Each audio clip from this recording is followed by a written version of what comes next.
va? Okay. Good afternoon, everyone. Doesn't work. Can you hear me?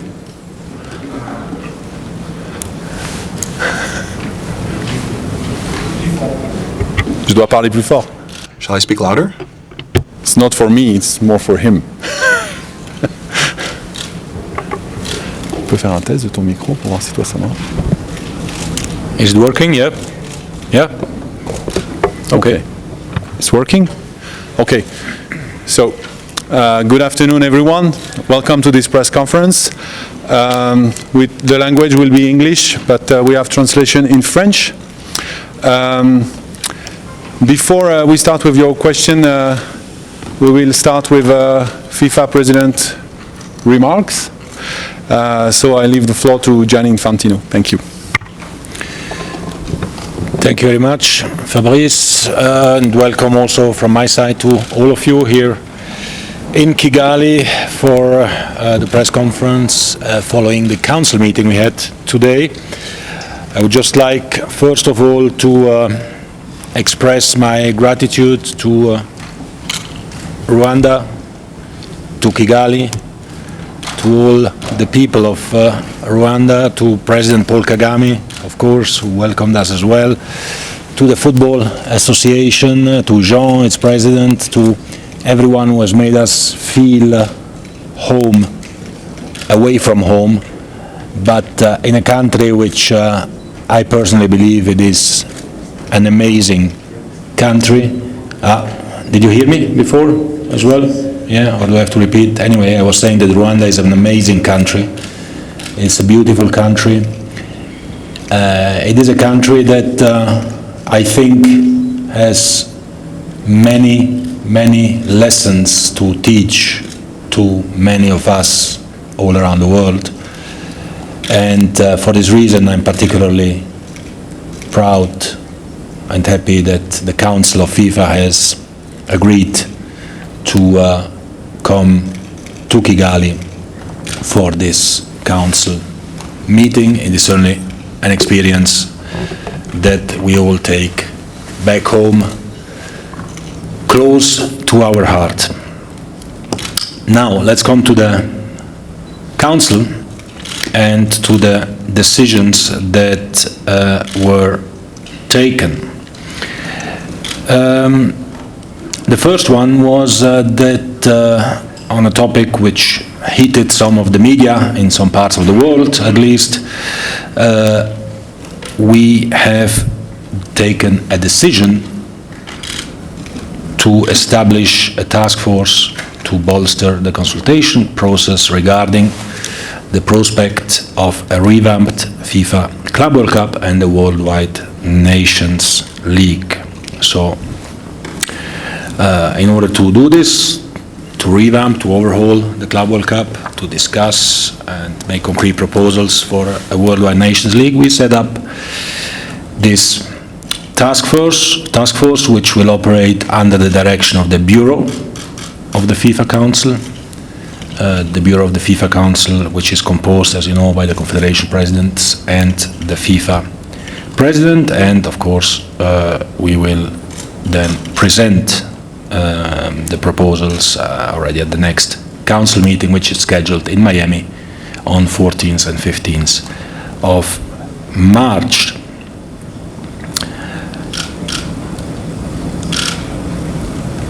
There is another very important decision that we have taken, certainly more concrete and more important, which is to significantly increase the financial contribution for the FIFA Women's World Cup. The overall contribution will be of $50 million for the 24 participating teams, which means more than 3 times the amount paid in 2015, 4 years ago.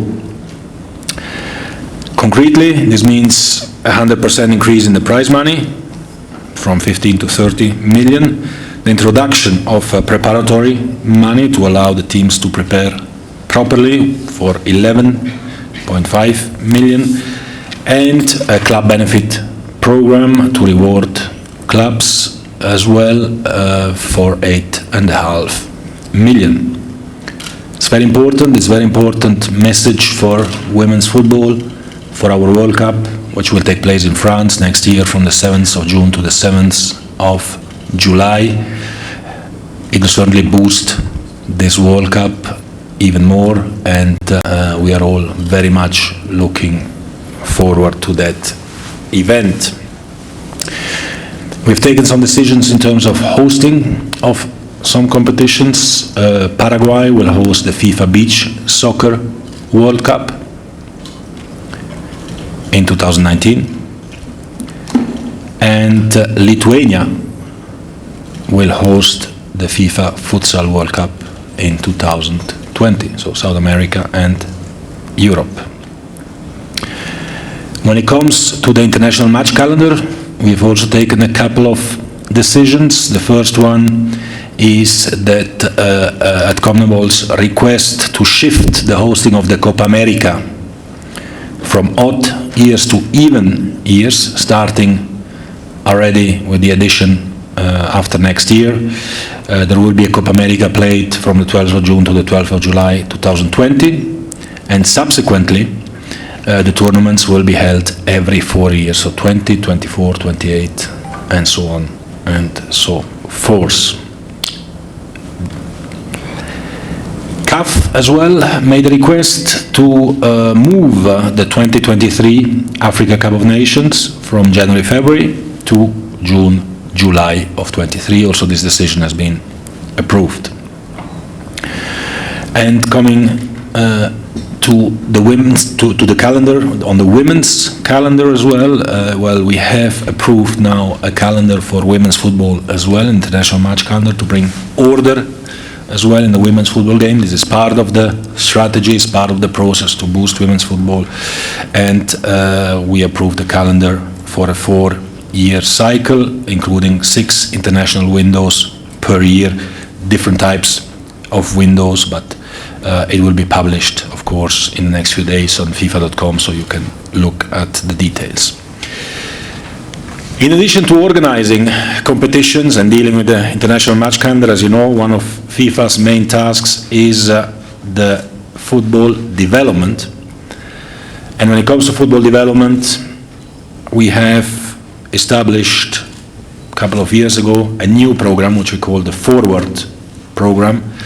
We have now, in view of the new cycle of FIFA starting next year for 4 years, 19, 20, 21 and 22, agreed at the Council for a new regulation of the Forward program, Forward 2.0. According to this new regulation, each association, each member of FIFA will receive $6 million over a 4-year period. This is an increase of $1 million compared to the previous cycle, 20% increase. To give you a bit more detail on that, concretely this means $1 million every year on operational costs, including the organization of competitions for men, for women, and if you organize them, you get the money. If you don't organize them, you don't get the money, refereeing programs, and so on and so forth. This makes $4 million, $1 million a year, and then $2 million over the 4-year cycle for specific project, which of course can vary depending on the association. But the focus should be on infrastructure. We want each and every association in the world to have at least one proper pitch stadium to play international games. Confederations will receive $12 million every year, and zones, this is a matter in particular for Africa and Asia, who have zonal unions, they will receive $1 million every year in order to organize competitions, men, women, boys, girls, earmarked for that. With the increase, however, goes also the accountability, and even there we have further strengthened our model, which was already and is already very strong. There is nothing comparable in the world of sports and football in the world than what we have in terms of compliance and in terms of accountability. So we'll have even stricter auditing and reporting measures. For example, each association needs to engage the services of a statutory auditor, and each association, each of the 211 associations, each confederation as well, will be subject to a central audit review. So centrally audited by an independent, high-profile international auditing company. Every country in the world. Of course, one of the key principles we put as well in these regulations is that beneficiaries, so the associations who are entitled to receive these funds, they must ensure the principles of anti-discrimination, diversity, accessibility and inclusion, and human rights for all are protected and promoted. And they've also to take measures to protect and safeguard children and minors from potential abuse. So we added in this element in the regulations as well. These regulations have also been validated, of course, by the Development Committee before coming to the Council, by the Audit and Compliance Committee, and by the Governance Committee.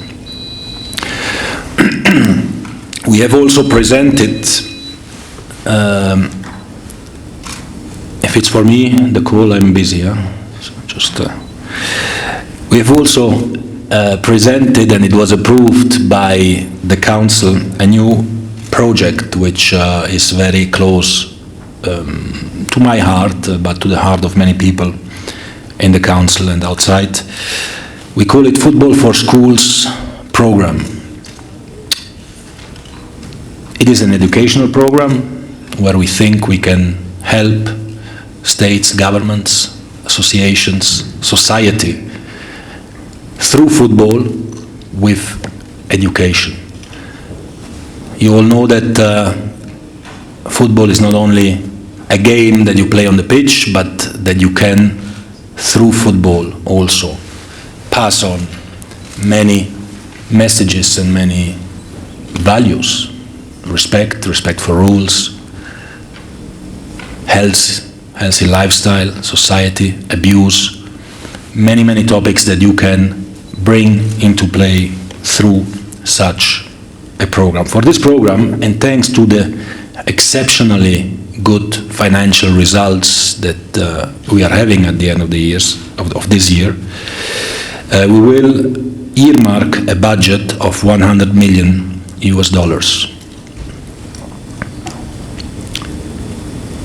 for the next 4 years until 2022. With this 100 million, what are we going to do? Well, we are distributing 9 million balls to all the schools all over the world, of course with those who want to be part of this program. In all our member associations, in all our confederations, and in addition to this, we create an online platform which will allow teachers in schools to see how they can use football, not only to develop footballing skills, but also to educate children, because we all know that children pay more attention when they are in school especially, but generally into topics which are of their interest, and football is certainly a topic which is of their interest. Actually, I was speaking with President Paul Kagame, who is also chairing the African Union this year, about this particular project and about some other projects I want to inform you a bit later, but about this particular project, because this is typically a project where we want to seek the cooperation as well of the governments, of the ministries of education, and he was very supportive of it, and we will discuss it together with CAF and the African Union to see how we can implement it, in particular here in Africa.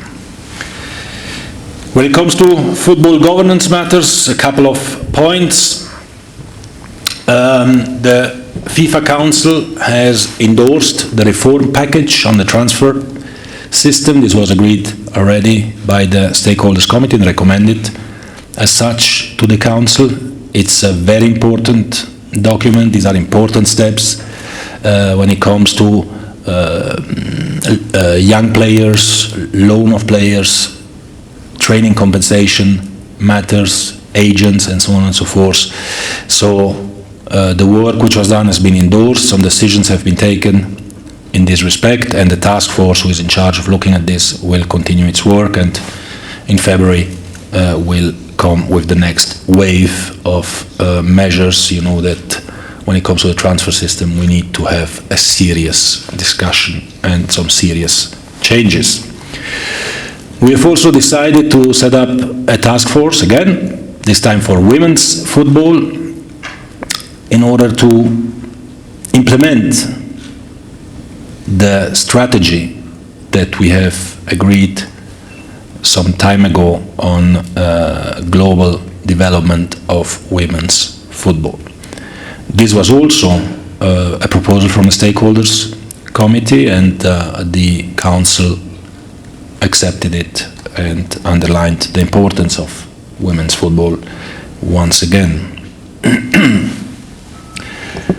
And the last point I want to mention is the question of a match of La Liga outside of Spain in the course of this season.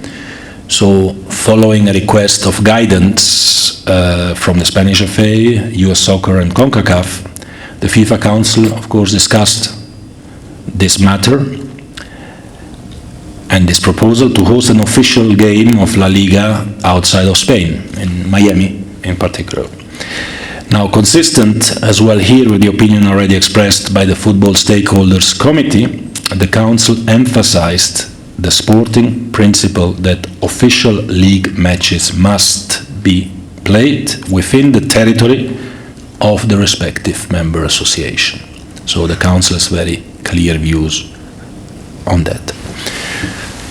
This is, and these were the decisions that were taken today, but of course any clarification that you want to have, we are happy to provide them to you. Thank you very much. Now we can start the Q&A session. Can I just ask you to introduce yourself and the name of the organization you're working for? Thank you very much. And we can start on the right. Thank you very much. My name is Clement and I work with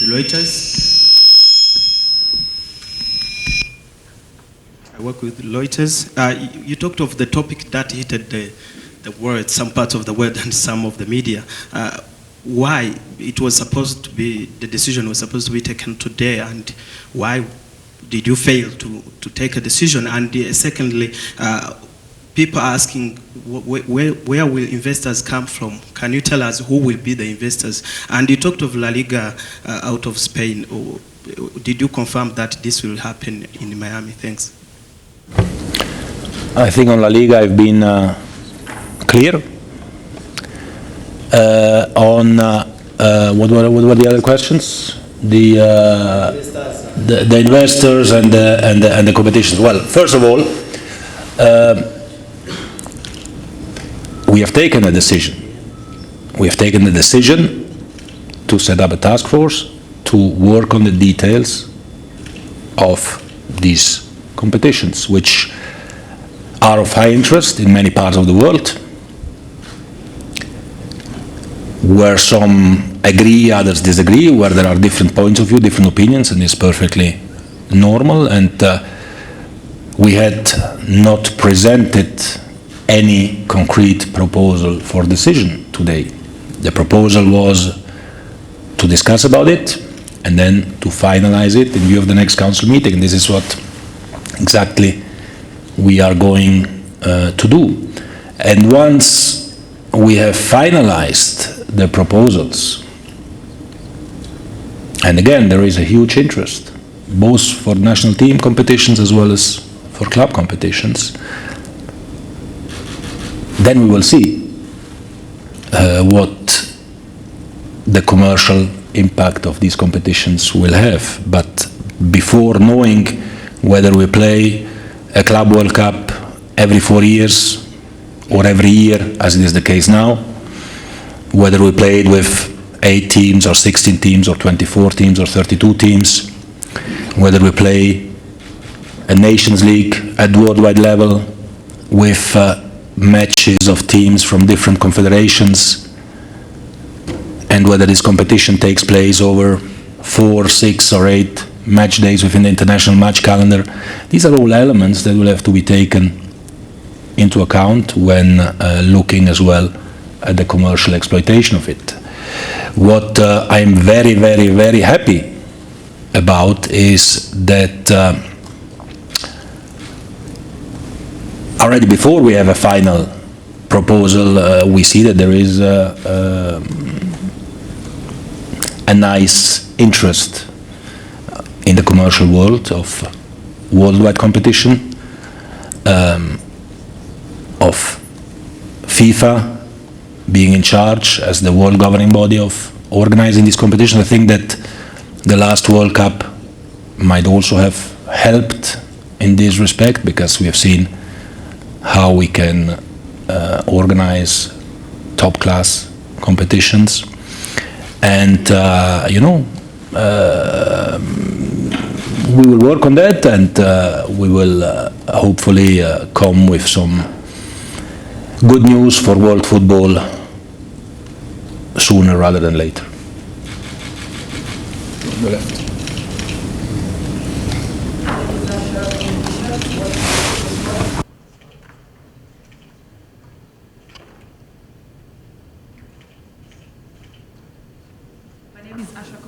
Working with Supersport. I have 2 questions. One is about women's football.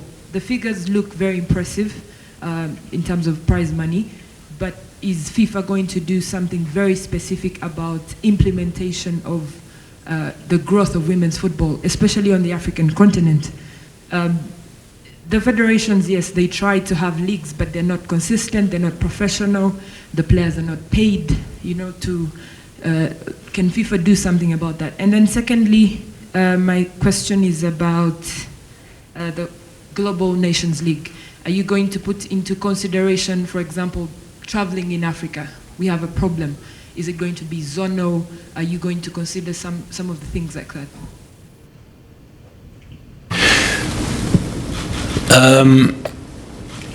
On women's football, the answer is clearly yes. We want to invest more and earmark more for women's football. And not only for the 24 best teams in the world who play the World Cup, for which we have increased significantly, of course, as I was saying, the allocations and the prize monies. It is our duty to do so all over the world.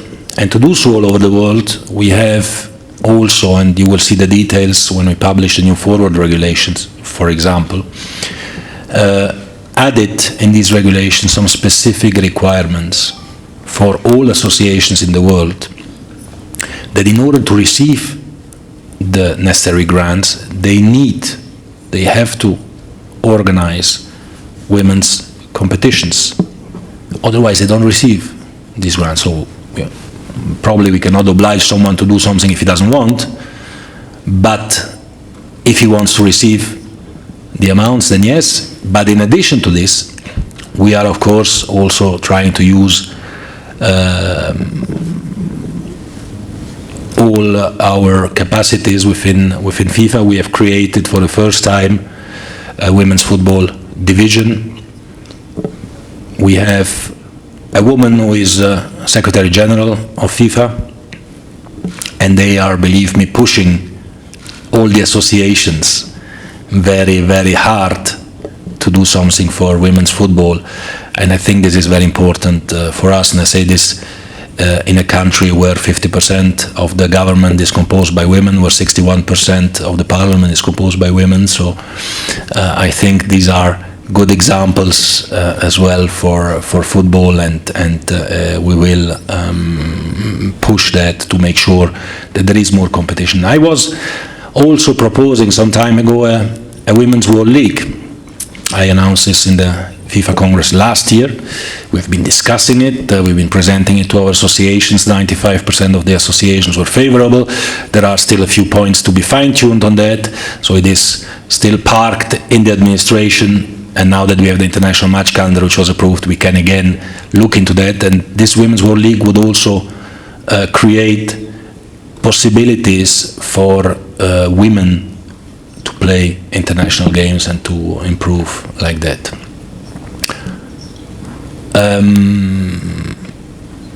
What was the other question? Go on, it's your question. Yeah, the travels. Yeah, but this exactly. But these are exactly points that we need to study in order to be able what a final proposal could look like. I know that it's not easy to travel from Madagascar to Chad. You know, I know that it takes kind of 2 days, and these are issues that in Europe are not known.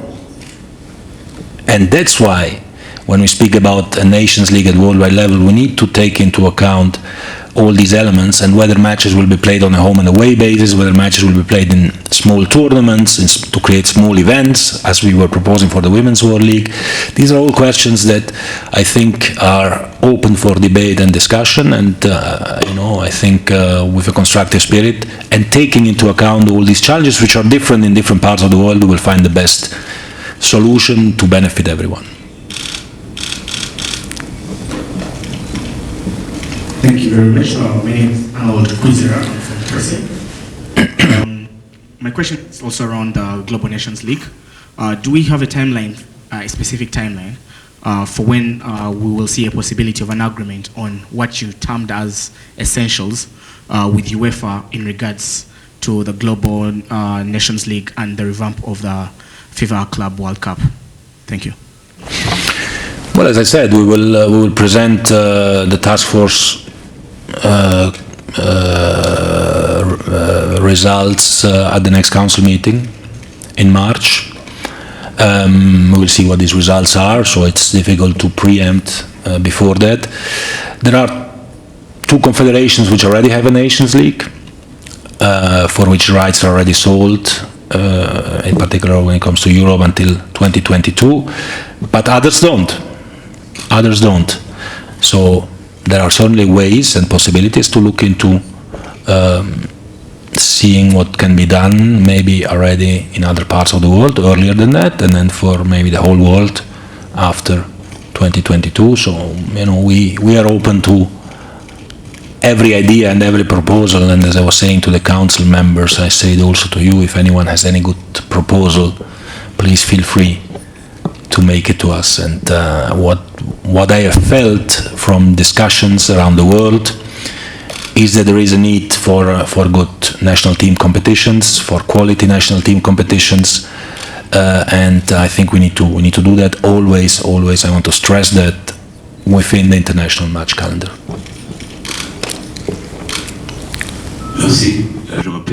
Yes, hello, my name is Augustin, and I will ask my question in French, if you allow. My question has to do with the member associations of FIFA. Here in Africa, almost every year, we have 1 or 2 member associations that have to be suspended because of problems with the administration and other matters. But very often it is the government as well that is involved and finances activities and football activities in most of the countries. So what do you as FIFA intend to recommend the member associations and the governments in order to move ahead? Merci pour la question. Je pense que Thank you for that question. I believe that we've opened up a new chapter, new era at FIFA. In the past, this question of political interference or governmental interference was very often used in order to protect certain people or certain associations. Nowadays, we are of the opinion that we have to work with the governments the world over, and we need to work with them hand in hand. Of course, we will always protect associations of undue interference on the part of governments in the day-to-day business of the member associations. It's not up to the government to decide which teams can play in the championship or which players can be called up for duty on the national side.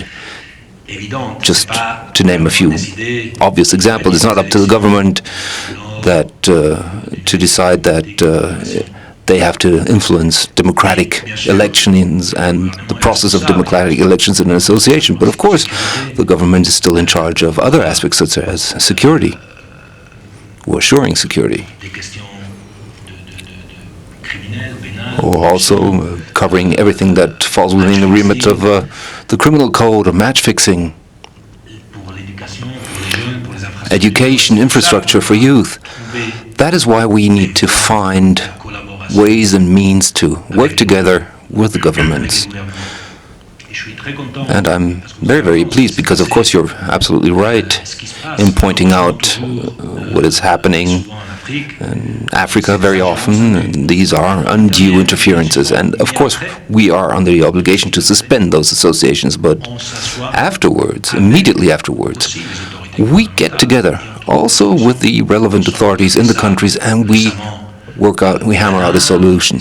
We've done so in Ghana, another case is Sierra Leone, and we continue to engage in this way. I just said that, or mentioned that I had a conversation with Paul Kagame, and that we had broached the subject of football for schools. And I switch back to English. This Football for Schools project is again an important project of cooperating between the football institutions and the governments. We've been discussing with President Kagame as well two other projects which show our commitment, FIFA's commitment for Africa and in Africa, which is not only limited to funding for projects, and now with the Football for Schools program to education, but also to two other topics which are of highest importance and where we want to establish a real working relation and a real group, joint group between the African Union, FIFA and CAF. And these two other topics are safety and security in stadiums. It is not possible anymore in 2018 that people die when they go to watch a football match. We cannot accept that. And it's not sufficient then to just take disciplinary measures and to ban the stadium or whatever, or the team. We have to be proactive. We have to educate, we have to teach. In Europe, we made this experience. There are still issues, but we made a lot of experience to bring safety back, and we agreed with President Kagame that we will look into that together to see how concretely we can assist African countries, governments, associations, clubs in making sure that to go to a stadium is a celebration and not like going to war. And the third topic, or the second one of these two, is linked with match fixing and corruption. Unfortunately, also there we have seen certain incidents and scenes that go straight into the soul of football. We cannot allow this to happen. If a referee is bribed, this kills the game. So also there we will discuss and we'll find a joint way of going ahead with the African Union, with CAF and with FIFA to tackle this problem once and for all in a very serious way. And for all these matters we need to work together with the governments. We need. So I'm very grateful that the door is opening on both sides and that we can work together. We move on the right side, and then we have a few questions, one in the first row, and then we move to the blue shirts corner on the left. Oui, merci de me donner Yes, l'opportunité. Je thank you m'exprime for en français, vous allez m'excuser giving me the pour floor. faute I will speak américain. French. My name is Je suis Anne journaliste Balenga. burundais I'm a qui journalist from travaille Burundi, là-dessus. Ma question est très simple. and my question is Monsieur le quite Président de la simple. FIFA, qui dit la Mr. promotion du President, football inclut la when we talk promotion about des football infrastructures du development, football. we Or, also talk about qui dit la promotion du football protecting inclut and la promoting promotion des infrastructures. infrastructure. Or, dans nos pays instables comme le When we Burundi, look at a country that can be slightly les investissements unstable, dans such l'avenir as promotion des infrastructures Burundi, du sport. it's hard to think of things in the long-term perspective of development. So, at FIFA, is there an envelope for developing countries at stages of development such as ours and others to address this concern? A second question, which is similar to the first, you've talked about transparency and the reform of governance in the federations. Are you following up on the monies that you're injecting? Are you making sure that they actually find their way into the right hands? And last question, with your permission, please. Very last question, yes. You talk about government interference in football matters. However, there are people who are very knowledgeable when it comes to making decisions in their own countries. Does this not fly in the face of FIFA's charter when there is this sort of interference? Thank you. Merci à vous. Bah, peut-être c'est le contraire. Peut-être. Thank you. Well, maybe it should be the other way around. Maybe we're talking about football men or people of football that are being involved in politics. Maybe it's the other way around. I think in any case, we always need to address this on a case-by-case basis and analyze every situation on its own merits. I don't think we can have a broad, sweeping response on that issue. Now, regarding infrastructure, stadia, and so forth, I can refer to a very specific example.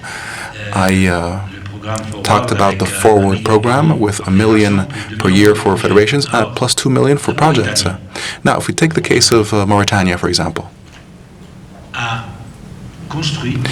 they've managed to build an entire stadium, a beautiful stadium, with 8,000-seater, with $1,400,000 US. They've done this in less than 2 years. Obviously, it's a very basic stadium, very simple, but we're talking about a football stadium where international matches can be played. There is lighting at night. You can play at day or night. There is room for fans, and they built this for 1.4 million.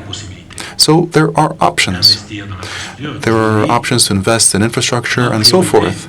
As I've said often, our priority on top of investing in competitions, obviously, has to be investing in football infrastructure. So we're going to make sure that those federations that do not yet have stadia that are up to standard reach that level, and so they can have stadiums that are worthy of the name. Thank you. Il y avait une autre question? I think there was another question. Yes? No? Oui, est-ce qu'on contrôle? Oui, oui, mais oui, bien sûr. Oh, yes. Do we follow up on where the money goes? Yes, of course we do. Now, can we protect ourselves from all types of situations, from every eventuality, even criminal endeavors? Well, we do everything we can. And as I've told you, we double-check things in every federation. We have regional offices. We go on site. We visit things. We have an internal auditor, an external audit. We do everything in our power. If anybody believes that they can take the money that is destined for football,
We spoke to some parties, there are different views, there are different opinions, and the important thing is that all these opinions and these views will now be gathered, views which have maybe been taken on board individually. So, you know, some decisions need time, and then they evolve, and I think this is part of the evolution of football. We are getting concreter and concreter, and we are where we wanted to be today, which is now we fine-tune. So could we have done things better? Certainly. Certainly. But, you know, we try to do them as of now at least. And I'll ask the two together because I think the mic's going to be taken away.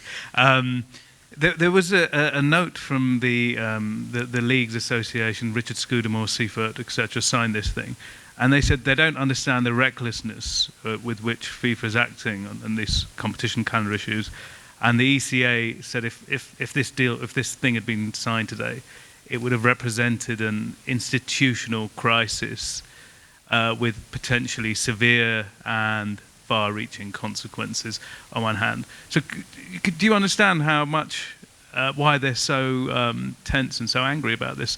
And the second part is, just for transparency's sake, has this fund, as has been reported, walked away now because today was their deadline? Could you don't have to tell us who it is, we've been reporting names, but just for transparency's sake, is that over for that fund? Thank you. Well, on the second question, no, obviously. But as I was saying before already, you know, whatever we will be able to commercialize, or however we'll be able to commercialize our competitions, will depend on how the competitions look like at the end of the day. So there must be discussions in this respect, and then we will see. But first, we need to see what kind of sporting format we have in place, and then we'll take the discussion. And it's not a fund, just, you don't ask me the name, it's good, but it's not a fund, it is a company. Just wanted to clarify that. On the first question, you know, what can I say? I'm happy to have contributed to peace in the world today. Then I don't know if some were seeing it so dramatic. I don't know why to discuss about football competition and football competitions around the world needs to take such dramatic tones. You know, even on the documents we were sending today and so on, we were speaking about general principles. I mean, everyone agrees that the Club World Cup needs to be revamped. Everyone in the world agrees that the Club World Cup needs to be revamped. There are some parties who have different interests, and that's fine and that's legitimate, and that's okay. But everyone agrees that we have to revamp it. And, you know, we were not going to decide today how to revamp them. There are different options on the table. We will look at them and we will see what ultimately we take. So I don't understand why, for something which is a statutory duty of FIFA, which is to organize competitions, you know, we cannot discuss about them, we cannot present them, we cannot speak about them, we cannot accept as well that there are different needs around the world and different points of views around the world. Everyone is happy to go around the world and try to cash in as much as possible. The only organization in the world of football which is doing solidarity and football development all over the world is FIFA, thanks to the FIFA World Cup. Without FIFA, probably 80 to 100 or 120 associations in the world would not even exist, and there would be no football at all. So I think we need to respect all the sides. We need to respect that there are different views and opinions. And when finally we will take final decisions, then, you know, we can be criticized by those who disagree, and hopefully the majority will agree. But I wouldn't see it so dramatic. That's what I want to say. It's football, guys. I mean, it's football. Yeah, sorry. We're just in extra time instead. On the proposals with the task force, how's it going to work? Because obviously there's the division at the moment with Seferin. Obviously, is clearly opposed. If the majority of the council, the bureau, agrees, will that be a proposal that is then given to the council to endorse? And was there a point that made you change your mind about withdrawing the need to get an agreement today from the council? Was there a moment this week? And just to add into that, one of the particular points in these letters is about the fact the calendar is obviously set till 2024. As a sort of concession, would you say that there'd be no new format to the Club World Cup or no new Global Nations League potentially from until after that period? Oh, there were no concessions made at all. I think it's quite the opposite. We took a decision. We didn't take away off the table any decision because what we had put on the table were some examples on how competitions could look like, saying clearly that the details would be elaborated for the next meeting, which is what exactly we have decided today through a task force. I've been asked by the council to chair this task force, and we will work to see whether we can find something that suits everyone. We have already a Club World Cup. It's a FIFA competition. It takes place every year.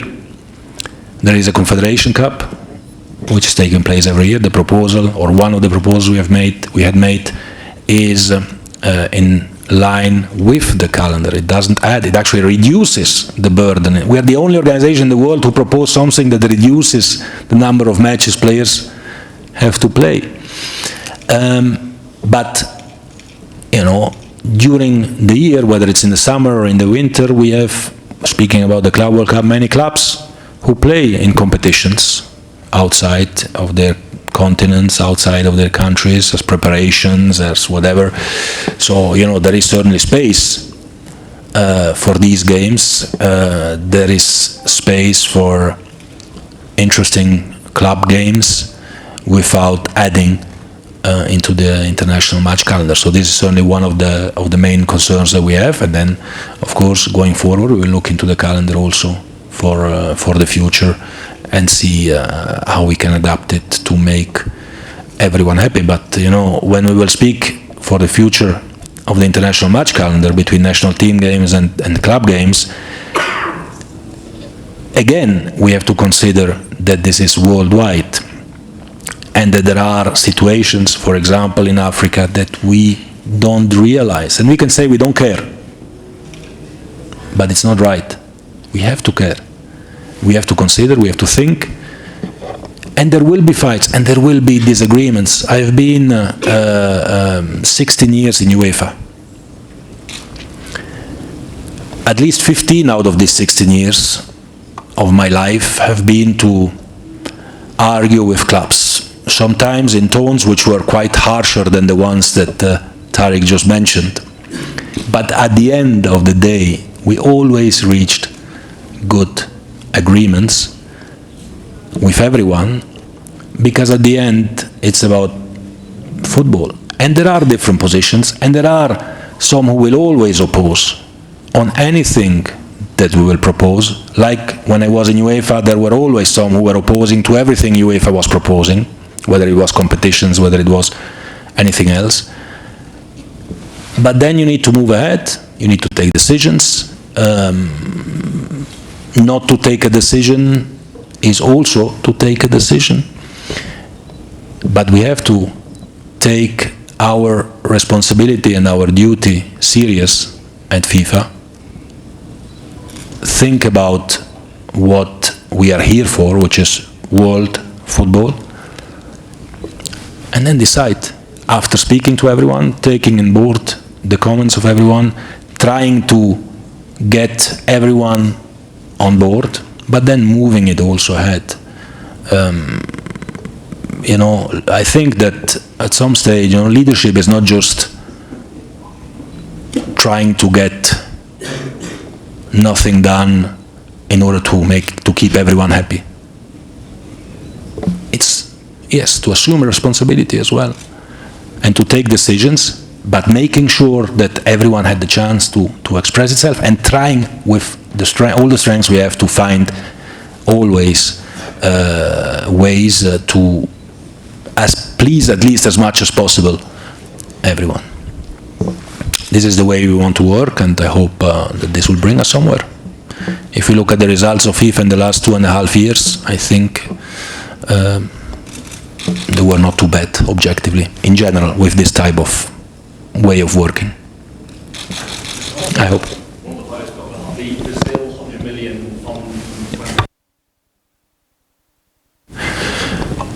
Well, the Brazil 100 million fund, I think we found a way with a contract of agreed objectives with the Brazilian Football Association to make sure that finally this fund can be released and can be invested, of course, not all at once, but and with all necessary controls in place. I'm looking at our compliance people here. He makes like this, so he makes like this. So if he makes it, then it must be okay. No, but we move ahead, and I'm happy. Let me say that, thanks for the question, because since 2014, Brazil had the right to obtain such a fund, and finally, 4 years later, we found a way to make sure that this can happen in an appropriate way. Brazilian football will benefit. Grassroots football in Brazil will benefit.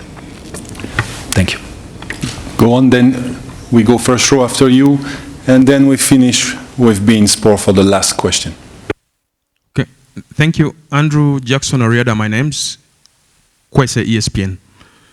Thank you very much. Again, you talked about the FIFA coffers being healthy, which is good news, yeah. But can you say you are optimistic about the future? Both in terms of what's happening on the pitch and what's happening off the pitch.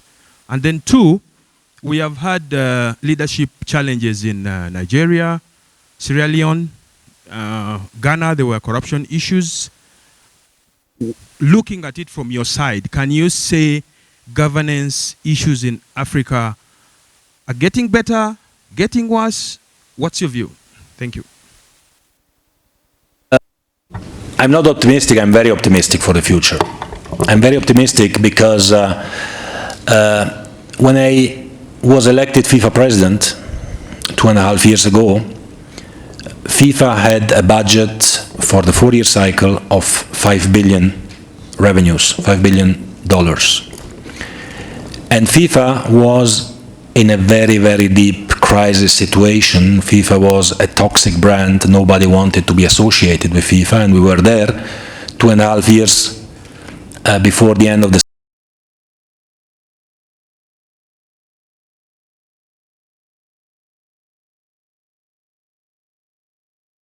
end of the 4-year cycle, is that we have generated more than 6.25 billion. So 1.25 billion more than what was budgeted, and in spite of the worst crisis that has hit FIFA and world football in its history, and we all know why. So looking at the future, I'm not optimistic. I'm extremely optimistic. I'm very optimistic because I can see that things have changed. Things have changed in FIFA, and things are changing as well in all the countries. We are moving ahead. We have the trust. We have the trust of the associations. We have the trust of the governments. We have the trust of the commercial world. And we have to deserve that trust, of course, and we have to continue to work very hard, but we have turned around the organization. We are moving ahead full steam. And when it comes to some of the challenges, like the ones you mentioned in Africa, yes, these are challenges, and this is worrying, and we don't like to see these situations, and I'm talking every day with Fatma, our Secretary General, about it. I'm telling her, well, you are from Africa, you should explain me this situation. She tells me, well, I've seen many things, but in football it's even crazier than anywhere else I've been. So we try, and we are improving. I have the feeling that we are improving, and you know, we just have to keep on hammering, to keep on working, and to try to do the best that we can. Here we have Thank you. I'm Clarice Swimana from Rwanda, working for Contact TV. Where do you want to see women's football in the future? Well, women represent 50% of the world population, right? More or less. And there is no reason for women's football not to be a top sport. Actually, women's football is already a top sport. It's only that many people don't know it yet. So I believe we have to invest in two fronts. One is the top, like the World Cup next year, to showcase the beauty of women's football all over the world. We are targeting 1 billion spectators, 1 billion TV spectators. The men's World Cup has been over 3 billion. We have time and we will be better, but our target is that.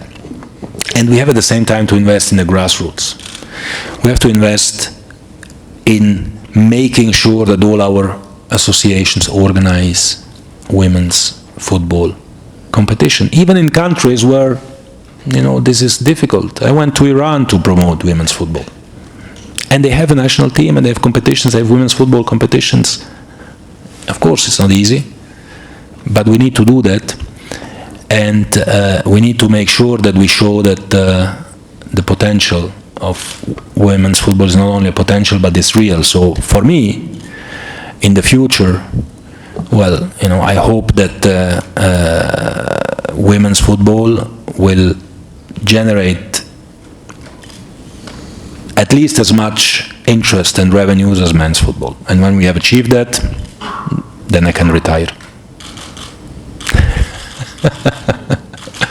So we conclude this nice hour in good company with the last row of question for beIN Sport. President, I'm Amr Fahmy from beIN Sports. The question is about the source of finance regarding the two proposed competitions, the Global Nations League and the revamped FIFA Club World Cup. Actually, there have been some reports that there are some sovereign funds are related to this project. Can you make the situation clearer? Because you spoke about only a company that is financing both competitions, but there are a lot of details missing about that. Can you make the picture clearer, please? No, there are no details missing. There is no sovereign fund involved, no state fund involved. It's a private company. It has been mentioned already beforehand. And this is what has to be said. And having said that, as I said, you know, we need first as well to see what kind of competitions we have, and then we move forward. But there is no sovereign fund of any state who is involved in this, in spite of the fact that many sovereign funds of many states have agreements with many states in many parts of the world, right? And this seems to be no problem for anyone. When it comes to football, some seem to have problems, but there is no sovereign fund involved. So I think the situation is very, very clear in this respect. Thank you. Thank you very much. That was the last question, last answer. Thanks to all of you, and thanks to the Rwanda FA for the support, especially Bonnie. Thank you very much. Have a nice afternoon. Thank you, Mr. President. Thank you very much. Thanks for coming. All the best. Keep on the good work.